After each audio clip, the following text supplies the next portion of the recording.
Hello, and sorry for the delay on this video. I was at the Toronto International Film Festival and didn't end up with anywhere near as much time for outside work as I thought I would. I will be doing TIFF coverage. It might just be a couple videos out because I was already working on this video and a video for Fate the Winx Saga Season 2. And I really just needed to talk about this one. I knew it was either going to be right up my alley or it was going to upset me because it should have been right up my alley and then like ruined it. And thankfully it is the former. Do Revenge is a lovely little homage to the 90s and 2000 teen movies that I just love so much while still standing on its own. It's a very campy, unhinged, subverted version of a lot of that era of movies, but I had a blast. And I am always going to be rooting for pieces of media that think, hey, I like all of these things, instead of just remaking one of those things or flipping the premise to bank on the name. Let's pay homage to all of those while telling a new story, even if that new story might have some kind of like historical or classical counterpart. Like lots of things want to be 10 Things I Hate About You, but not anything really manages to beat it, even though it is technically an adaptation of The Taming of the Shrew. And that's pretty much what something like Do Revenge is. I'm not saying that it's anywhere near as good as 10 Things I Hate About You, I'm sorry, but I just mean like it's that style of movie. For the general premise, after her reputation is ruined by a leaked video, Drea makes a deal with a new student to help enact revenge on their enemies. Loosely adapted from the novel and Hitchcock classic Strangers on a Train, it is set in a high school, as all these classics are. And it really works. On top of finding its foundation in Strangers on a Train, you will also notice and see a lot of callbacks and homages to other classic 90s movies. We've got the popularity clicks out of Heathers and Clueless. The plaid uniforms also feel like a play on Cher's iconic outfit. One of the halls seems to be named after Cher Horowitz. We've got Jawbreaker vibes, some 10 Things I Hate About You, Cruel Intentions, which is something I talked about recently with a different Netflix original movie that you should definitely check out my video on. There's even a line from Les Liaisons Dangereuses on the classroom wall, which Cruel Intentions is based on. I feel like I caught some The Craft vibes from the Instagram witch. And I think maybe even Scream with this fountain and the grapes, so I had to look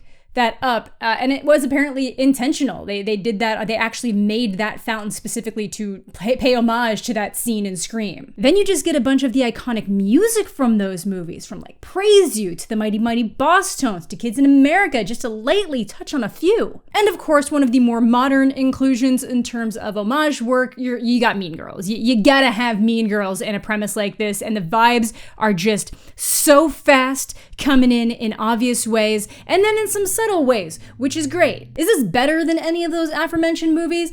Probably not, at least not to me, but it is still a fine, campy installment that was a ton of fun, and I hope you guys enjoy if you watch it. It's using the high school setting, as so many of these movies do, to poke fun and draw attention to different social hierarchies. In this one specifically, we're seeing a lot of people who have traditionally always been in position of power or at like the top of something, using causes and diversity to keep themselves in those top positions while pushing the people that those movements are actually supposed to be for down. But one thing that'll never keep you down is today's sponsor, Surfshark VPN. Now, thankfully, Do Revenge is a Netflix original, which means that it should be available in any country that has Netflix. But as we all know by now, that is not always the case when it comes to television shows and movies. Take The Office, for example. NBC decided they need to make their own little fancy streaming service named Peacock, and boom, The Office is gone from Netflix in the United States. Well, with Surfshark, all you'd have to do is connect to a Canadian server location and boom, full access to The Office in all its binge-worthy glory. Surfshark VPN has thousands of different server locations all around the world that you can quickly connect to securely across all your devices with one account. And by connecting to one of those servers, that's where your internet thinks you are, meaning you can take advantage of all that country's region-locked content. So let Surfshark open up your world today. It's super fast, secure, blocks unwanted ads, and if you use code JEDI, you can save a massive 83% off your subscription, plus get an additional 3 months free. And if somehow that wasn't good enough, they offer a 30-day money-back guarantee if you are not completely satisfied, so make sure to click the link in the description down below to try out Surfshark for yourself. And one thing I forgot to mention is that this movie is basically comprised of a series of different like Netflix all-stars, as well as just a variety of other like decently known teen actors. Our main two characters are played by Camila Mendes of Riverdale fame and Maya Hawke, who broke out with her character Robin in Stranger Things. Drea's best friend from the beginning of the movie was Jessica in 13 Reasons Why. Russ here is in Miss Marvel. I'll point out some of the other ones as we get through, but let's get through. So the movie starts with a monologue establishing one of our central characters, Drea, and she's curated the perfect life. She worked her way into this bougie private school through a scholarship, worked her way up the social ladder, has the popular boyfriend, and will do anything to maintain it. Very Regina George. I would give my left and right tit to be Drea Torres. But it is a delicate balance. Once you're on the top, people are always going to be trying to tear you down. People know she's there on a scholarship. I guess the Instagram witch here started a rumor that she got her dress at Salvation Army, and like, are rich schools actually like, that seems exhausting.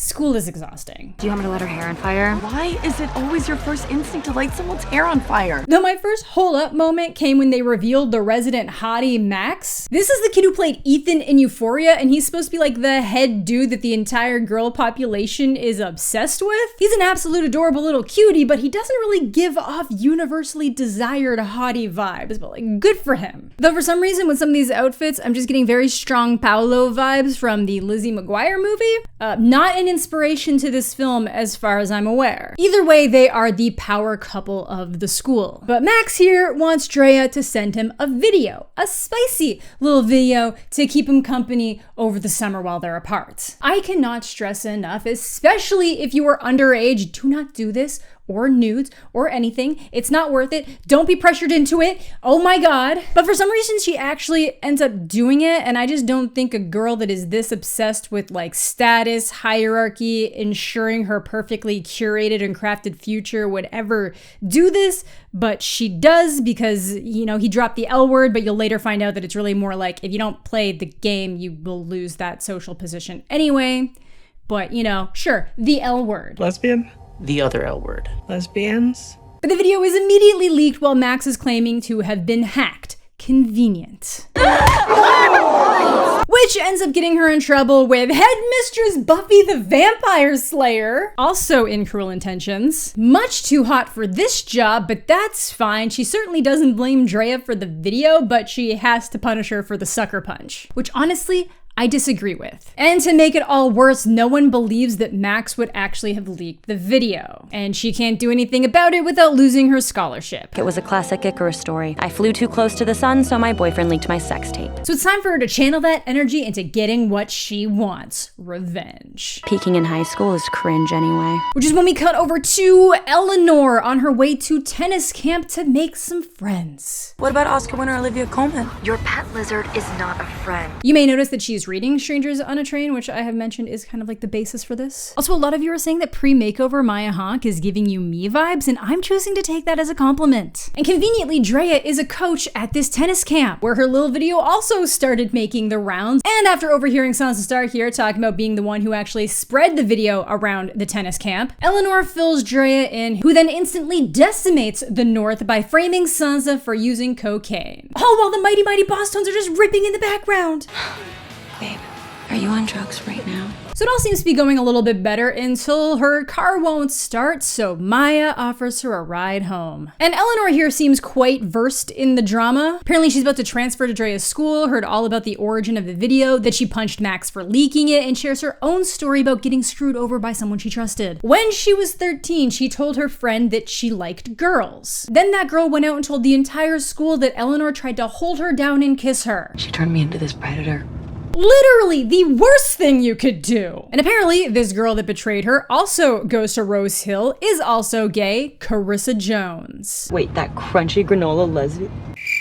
Yeah, I've seen her. So the two start to form a bit of a friendship as they're about to enter their senior year as differing levels of social pariahs. Which is where we meet Gabby, played by the always fantastic Talia Ryder, who was recently in a not super great Netflix original, but was fantastic in Never, Rarely, Sometimes, Always, which is a super important movie now more than ever. And she rocks here. I love her. Great vibes, and she gets to give the classic teen movie tour, where we finally see Carissa, who is played by Ava Capri from the fantastic movie movie Blast Beat, and more recently you may recognize her from Love Victor. I think she's also bopped around some lesbian YouTube channels, so good for her. She actually ends up trying to talk to Eleanor by calling her Nora, and clearly not feeling the deep guilt you would expect from this person, which leads to Drea, who hasn't realized how deeply fucked her social standing actually is. Her old best friend is now dating Max, and apparently his dad funded her dad's election campaign. Like, we are running multiple layers of power here. The little shit is even trying to play victim about the whole thing, uses the situation to launch the absolutely insane cis hetero men championing female identifying student league. Amazing. But that truly is the final straw. Drea snaps. Eleanor follows her out, and the two come up with the plan of, you do my revenge, I'll do yours, no connection, because no one knows they know each other. So for Drea's revenge, Eleanor's gonna have to infiltrate her old friend group, which means a classic 90s makeover. Yay! So problematic. It is, but it's fun. Let's start with Carissa.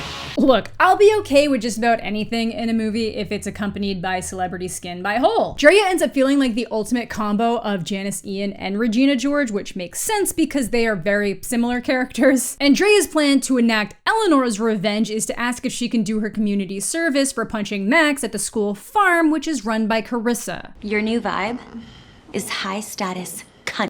Yes! And she will use this newfound persona to prove that Max is a lying, manipulative fake. But Eleanor points out that if Max is so good at manipulating people, won't he realize what they're doing? Which is when we get the best line. Narcissists are too busy thinking about themselves to realize they're being played. Ooh, I love it. And it works. Max is instantly into her, and with Drea's conversation advice, she is just a shoo-in, instantly getting invited to parties. My ex-girlfriend is mad that I hooked up with my ex-boyfriend. Drea, on the other hand, is having some issues. Carissa, right? Yeah, we've met before. You called me a human Birkenstock. So she's instantly pushed off on Russ, but thinks she has her leverage. She sees that Carissa has a locked greenhouse with special crops and thinks, you know what? There's probably something very special in there. But while Eleanor is off gaining status at the party, Dre's off getting some cute action with Russ, and she's like actually into it, which is super cool. I love that. I'm glad they didn't go with like her thinking she'd be too good for someone like this. But it's not all flirting. She manages to steal Carissa's greenhouse keys. But back at the party, it turns out that Gabby is Max's sister.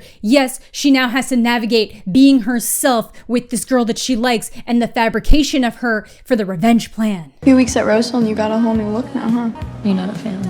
No, I think it's hot. They need to be together yesterday for the culture. But she has to turn down the offer to go watch a Godard film, rest in peace, because she needs to spy on Max and ends up finding evidence that he's cheating with the Instagram witch. But before she can get the proof, he catches her and they go to hang out on the roof where he talks about how everything he does is so performative and he hates it, which seems like bullshit. The next day, armed with Carissa's keys, the two head to the greenhouse and find out that, yeah, she has definitely been growing some special crops. So Drea's plan is to put mushrooms into the food Carissa's gonna be serving at the senior dinner so they'll all get high, and then Eleanor can use it to get the phone away from Max for proof, and then she's gonna tip off the headmistress about it. Look, there was definitely another way to get Max's phone. All they had to do was tell the headmistress about the drugs, like not literally drug the entire student body, but sure. What's a campy teen movie without a felony? Honestly though, how the hell would you manage to get away with growing that much weed and mushrooms on school property? Like, weed smells very pungent. Like, no one was gonna check that greenhouse. They were just like, carte blanche, she can do what she...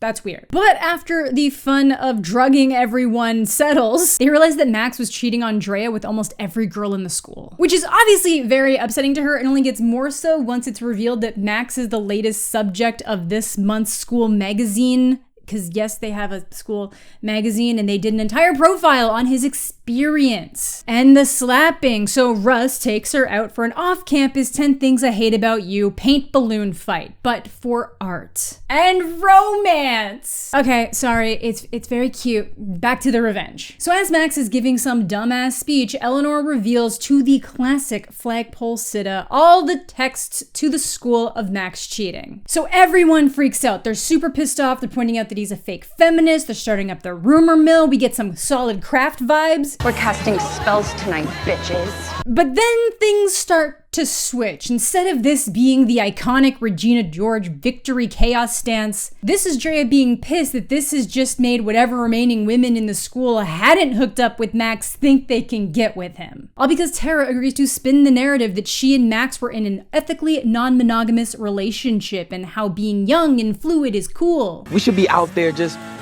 eating ass, dog. This is America. We free to eat any ass we want, y'all. So now everyone's back on the Max being super progressive train, and this is just another senseless attack against him. I feel like Jason Bateman in Arrested Development when it comes to George Michael's girlfriend. Like, I just want to call Max Egg. I'm sure that Egg is a very nice person. And if the failed revenge plot wasn't bad enough, Drea finds out she didn't get into Yale. Her grades have slipped, she's not doing her extracurriculars, and the magazine about Max's struggles got to them, so she's out. Which means it's time for real scorched earth. She now wants to destroy the futures of everyone who was involved in that former clique at the big Ivy acceptance party that the school has. But Drea's getting a little bit too intense for Eleanor. Doesn't even seem to pay attention when she says it's about to be her birthday, so she asks Gabby to hang out to get a break. Gay, gay, gay, gay. I know a lot of people wanted and expected her and Riverdale to hook up, but this is better. I've seen some comments and complaints about queerbaiting around this because of the marketing, but they do deliver just not what the characters expected, so can't be queer baiting, but I guess pairing baiting? But this all leads into a surprise party! Turns out everything I thought I hated was exactly what I always wanted. Even though these people are master manipulators largely defending a shitbag, they are actually being better friends to her than Drea. Maybe it's just an excuse to have another party, but at least Eleanor feels like she has people. All it took to get them was me trying to ruin their lives. Oh god. And Drea is pissed.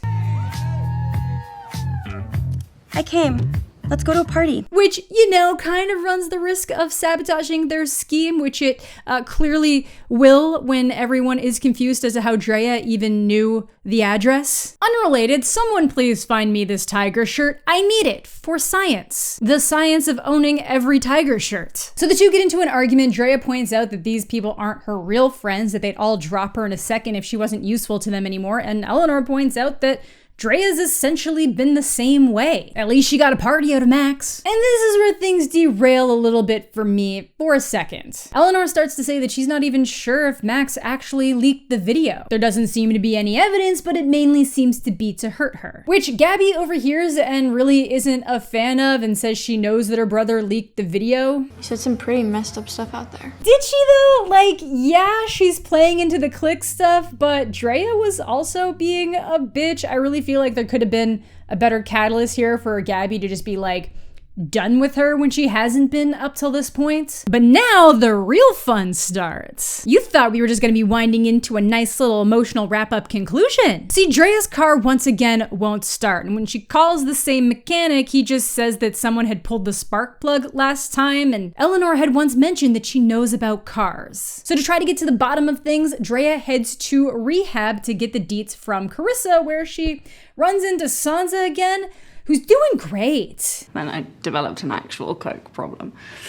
Oh no. So this is where it's revealed that Carissa didn't make up that story about Eleanor. Drea did. That is so weird. First that she told you it was me, and second that you didn't immediately call bullshit. Drea, you were the one who started that rumor.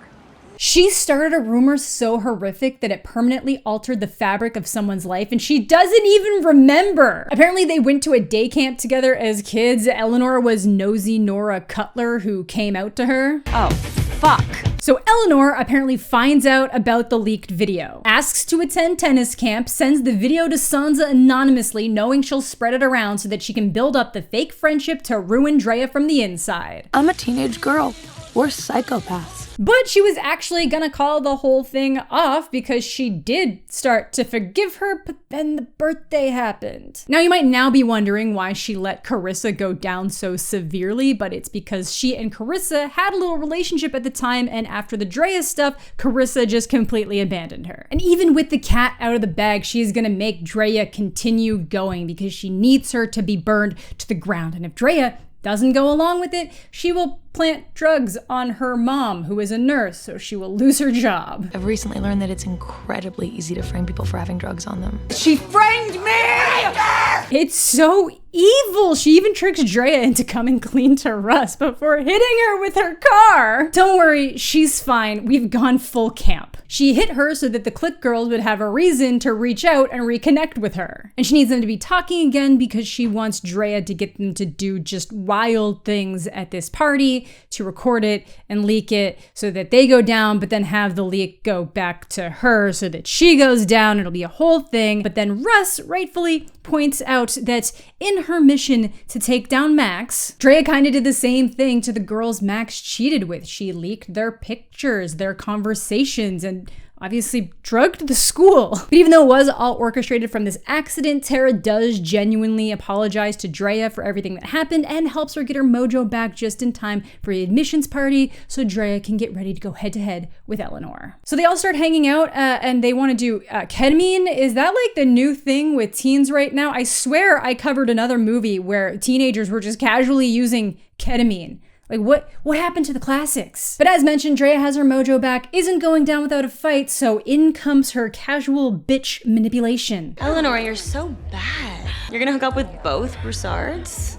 And then goes on to reveal that she was nosy Nora from camp, which is the exact moment that Drea realizes that she wasn't just playing a game to get ahead in life, she is really just that toxic bitch. Apologizes to Eleanor, who also apologizes for getting just so pulled into all of this, and just as they're making up and realizing their errors, Max catches them. And now he wants to use all of his resources to annihilate both of them. It's just never ending, and then for some reason he feels the need to tell the story about meeting Drea and how he discovered her and how he felt like she ended up using him for clout and to get ahead, which is why he then manipulated her into getting that video so that he could send it out to the entire school and ruin her reputation. Because for some reason baddies always have to make these grand revelations, mainly to point out that he thinks he and Drea are the same, which is why he had to take her down. And I'm gonna do fucking coke off a girl's butthole. Okay there, Wolf of Wall Street. But obviously Eleanor recorded this entire thing, and right as Praise You starts to play, they have this confession running on every screen in the house. Also, I don't know if anyone's pointed this out, that is also evidence of him distributing underage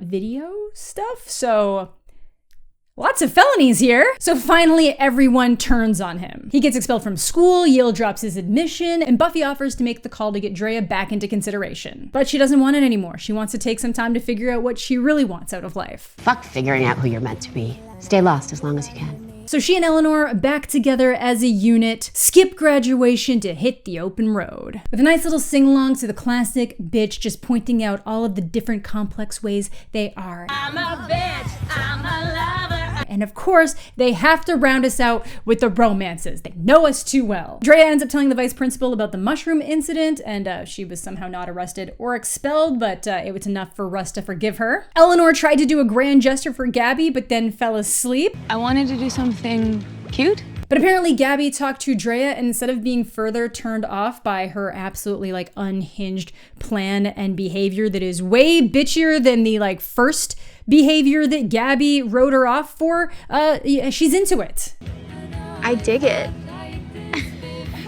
And you know what? Consistency be damned. I'm stoked on it. And of course it ends with Max in some kind of like shit men's support group. Go figure. He is always going to be looking for ways to boost himself up in these situations where he is not the victim. But that is pretty much the movie. I thought they did a really good job keeping things interesting with some different twists and turns. There was just a lot of different like layers of different commentary in terms of like just like modern high school and like just the hierarchy of society and how that can like take place in something like a high school while also letting it be a little bit campy and over the top. Like somebody hits someone else with a car and doesn't get in trouble, and it's just almost like a little throwaway thing. I thought the performances were really fun. There's a lot of great music, and I do genuinely feel like they cared about telling their own story while paying homage to the classics instead of just trying to bank on those classics. But let me know what you guys are thinking down below. Did you enjoy the movie? Did you not enjoy it? I'm always interested to know. Thank you all so much for watching, and thanks as always to my Patreon supporters and YouTube channel members. Subscribe to the channel if you're new, leave a like on the video if you're into that kind of thing. All my social medias are down below if you want to follow them. I hope you're all having a fantastic day. I'm mostly okay, and we'll catch you all later.